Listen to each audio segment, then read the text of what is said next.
We fought! How you guys doing? Good to see you. Good to see you. How you doing?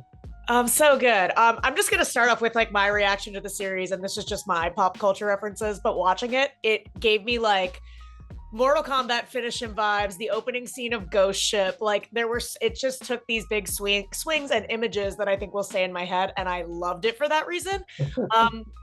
I'm curious what how crazy did you guys want to go, especially with the TVMA rating, and kind of what what you wanted going into this? I think we wanted to go pretty crazy. I mean, the idea that was, I mean, as you see, like in that insane trailer, where I think they take almost every crazy moment and put it all into one trailer.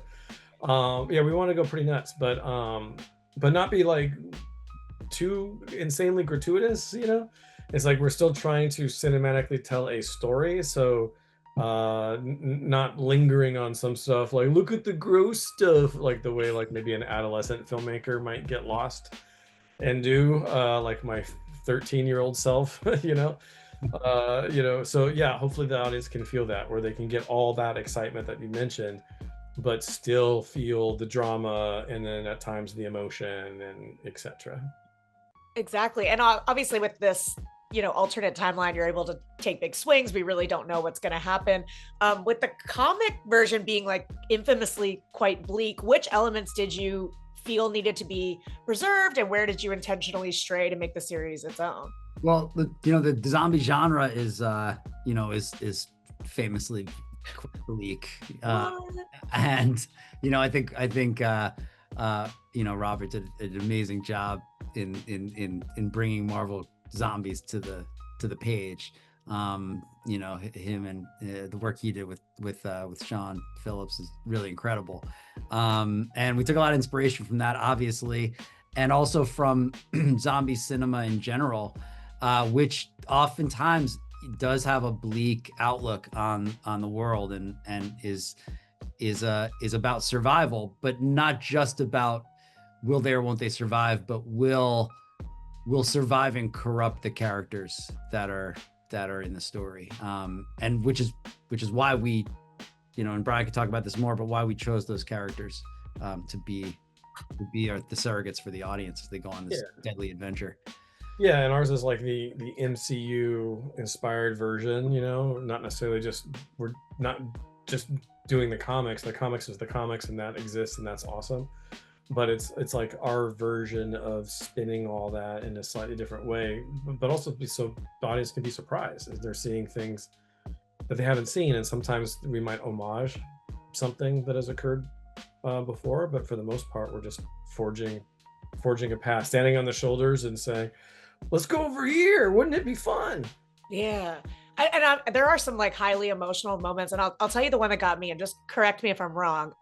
So T'Challa appears, and I believe he doesn't speak, and that felt very poignant to me because I don't think we've seen him in the MCU period since Chadwick Boseman's passing. So I'm just curious, even in animation, it just felt like highly emotional for me to watch, and I'm curious for you guys what that choice meant, and having the decision to not have somebody come in and voice that role. Yeah, no, I think for all what you laid out, that's why we chose to have, Peter kind of narrate that moment, because we didn't have Chadwick, I mean, if we had Chadwick, it'd be completely different choices, if we had Chadwick, he'd have his own Star-Lord T'Challa spin-off show long before we did the zombie thing, right? So no, being able to revisit his character in that way, the way it plays out, it was just it was like another way to kind of be with him in some strange way, even though there was no words. You know what I mean? It's still Chadwick's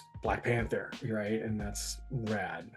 Yeah. And we actually showed an early animatic to Ryan Coogler to get his notes, and he had some great ideas in that sequence. That was really additive too.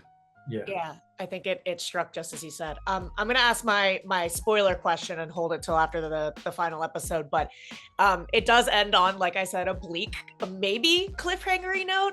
Similar to, I actually kind of think how like Ironheart left Riri Williams at the end of Ironheart. So what were the conversations about just how this story would end, and is the door perhaps led open for anything else.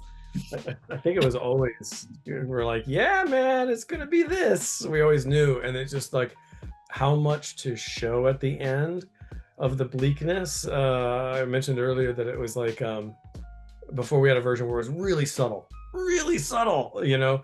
But then we were putting it up on reels and seeing it, and having our editors like chime in and stuff. They're like, hey man, we should probably like go for it a little bit more just to make sure people kind of like feel a bit more of a gut punch. And it's like, all right, because I was totally cool with that, but I was very protective of the fact that I didn't want it to feel too overdone, cliffhangery. So I think we found the perfect balance, and it's great that we got those ideas when we did. So yeah, there's a bleakness to it, and yes, we know things that happen after. So if enough people watch this and yell loudly enough, maybe we get to do the next one. Yes, yes. Subscribe to Disney Plus, watch the show, and then maybe we'll have the opportunity to tell more stories, because Bryan and I talk all the time about this particular universe, and the lore is very rich. Yeah, we can just, I mean, we're like, it's like listening to a D&D campaign sometimes when we're on the phone. I swear to you, like, yeah. we go, just, you know, what's happening here with this character, and we couldn't Some of the, one story, you know, there's multiple. it's like some of the images in mind will blow your mind that they're not even in the show yet, right? So it's like we would need a next one. And one thing I always mention to Brad is like, I like the fact that it is lore, it is a rich world. Like, we want it to be something that feels Lord of the Ringsy in its storied history, that there's so much stuff going on in different places, and you know, things that you might just get a whiff of, a hint of, but there's this massive history behind it. Building on that is exciting, and creating that is exciting. So we want more of that. Yes, please. Well, thank you guys so much. I got to wrap already. Brad, I have to say, I would love to see more Werewolf by Night. It's my favorite. So Right. Good to know. write that down.